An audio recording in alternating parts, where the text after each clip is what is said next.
am enjoying the Shannon versus Sage storyline. I like that Sage is just playing in her face. I do think she is a standout in a cast where most people aren't getting an edit, or the people that are getting overly edited are very obnoxious to me.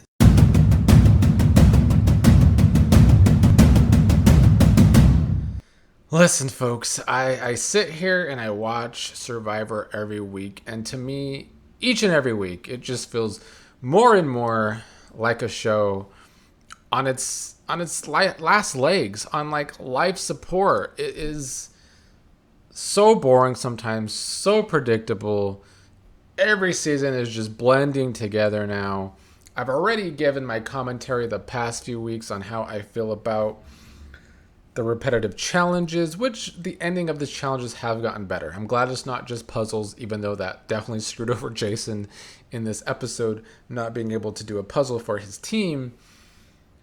However, despite them choosing to actually have a tribe switch, and despite them actually changing up their challenges again, I sat here and wondered why I still feel the same about this season that I felt about the past several seasons.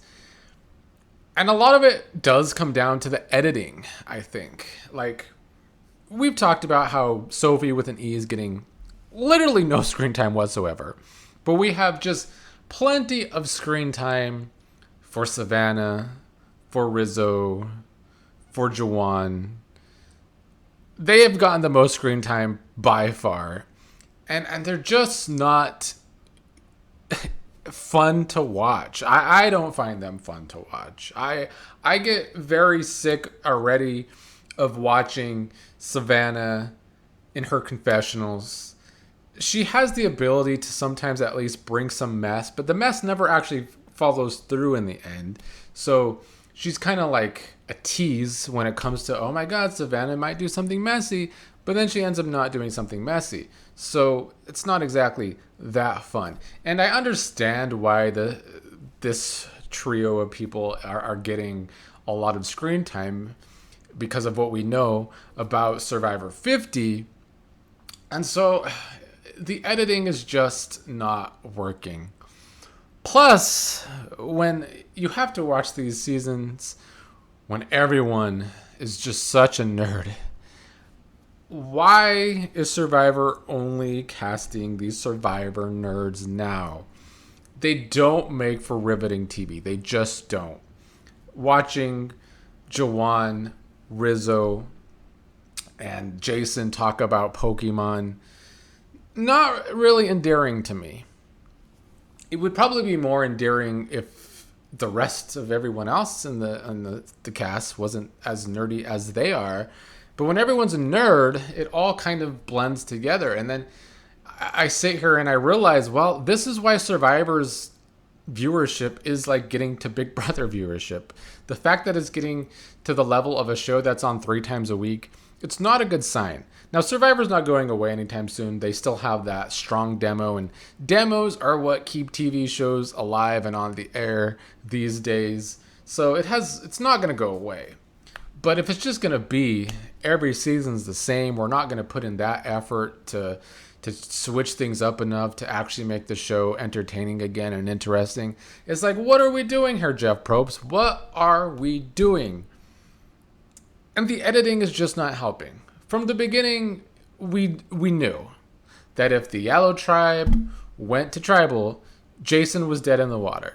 They tried to edit in the fact that Savannah still has her grievances against Juwan because Juwan is always using her bag accidentally for whatever reason to collect firewood, which she hates. She was starting to get paranoid that Juwan is trying to overhear her conversations. Savannah definitely has it out for Juwan, but I thought it was pretty clear that she's kind of like the only one that at least wants Juwan out like now or soon. I do believe that Juwan was at the bottom of his original tribe, and with these numbers going away on this tribe, I believe that Juwan is probably getting close to being on the bottom of that too, which is another thing that frustrated me, is that Juwan just thinks he's so in tight with these people on his original tribe when he's not. And he doesn't even realize that Savannah has it out for him as much as she does. Juwan has now had 2 weeks in a row where he could have tried to flip the power dynamics, but instead we seem to be still going on the original tribal lines. I hate players like Juwan. Juwan is one of the people I want to see win the least this season.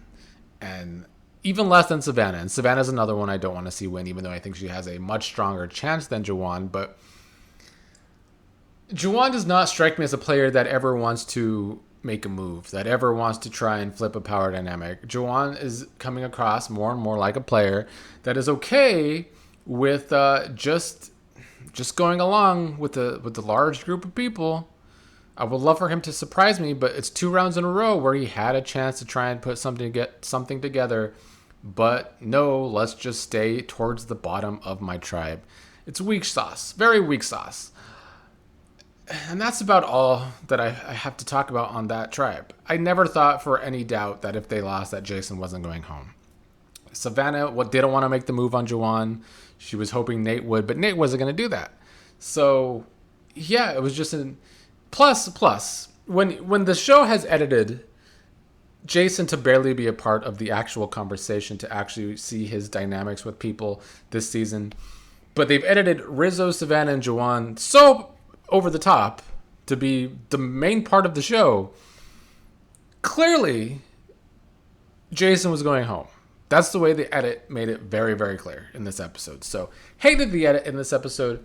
As for the other tribe, I mean, I still love them a lot more. I was hoping they would win so that maybe we could get a Shannon blindside. I am enjoying the Shannon versus Sage storyline. I like that Sage is just playing in her face, that Shannon just thinks all of her little religious talk and all of her little trying to play these social games where she's just trying to get along with everyone for different reasons, and she doesn't think she's playing too hard and that everyone's not onto her talking to everyone. I like that Sage is playing her ass right now. I enjoyed the moment with the hug and Sage really mugging for the camera. That was great. And I was hoping we could get that to Tribal and blindside Shannon, because it would also at least keep original Yellow with some numbers, since clearly Red just wants to stick together so strongly. I mean, I would assume, I wouldn't put this past old Jeff Probst, but I would assume we're not getting a pagonging at the merge, because Jeff Probst just hyped up the merge part of this season so highly. So I guess we'll see what all that hype is about. But yeah, I would have liked this team to lose, but I like that Steven and MJ are keeping their duo strong.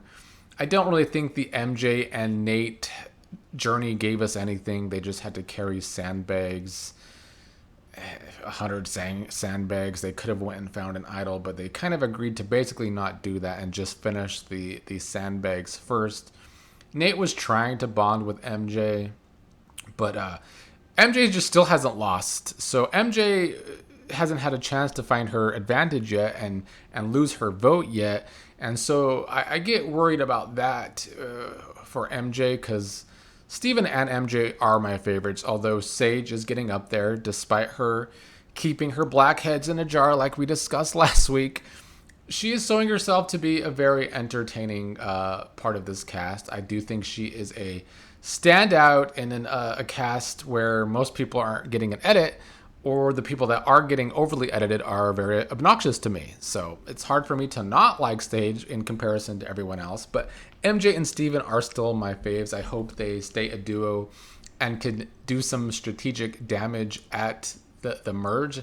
I am very confident in MJ's challenge ability at competitions, and I think Steven has the potential to be a very smart, cunning player. So if they could use both of that for good somehow, that would be nice. But yeah, I'm glad that everyone in the group is seeing what Sage is seeing, that Shannon is a shark. I like Alex too. He continues to play a good game too, where he's the only person from blue left there. He thought he and Shannon were close, but then thanks to Steven, he found out that she's talking to everyone. Alex is definitely a player that is going to continue to just go along to get along and to probably play that Sandra game to the best of his abilities. Anyone but him. That's the way I see Alex going. Oh, and I did like that Sage told the group about Rizzo having an advantage. So that's good that they know that. Hopefully that blows up Rizzo's game at some point. Would love that. And yeah, that's about it. I wish I could say I'm looking forward to the merge, but that's another problem with Modern Survivor. Like, the merge in seasons 1 through 40 was like, this is the episode I'm most looking forward to. The beginning of the merge is always so exciting. But they managed to ruin that over the 40s seasons as well, because you got to earn the merge, allegedly. We got to do these split up teams sometimes. We always have some sort of twist early in the merge to have only a certain number of people eligible to be voted out. They actually just ruin the good things and then keep the shitty things and then give us piss poor editing. Like, enough. You look like you're in life support, Jeff. Not just you physically, but like the actual show too. So like, do something about it.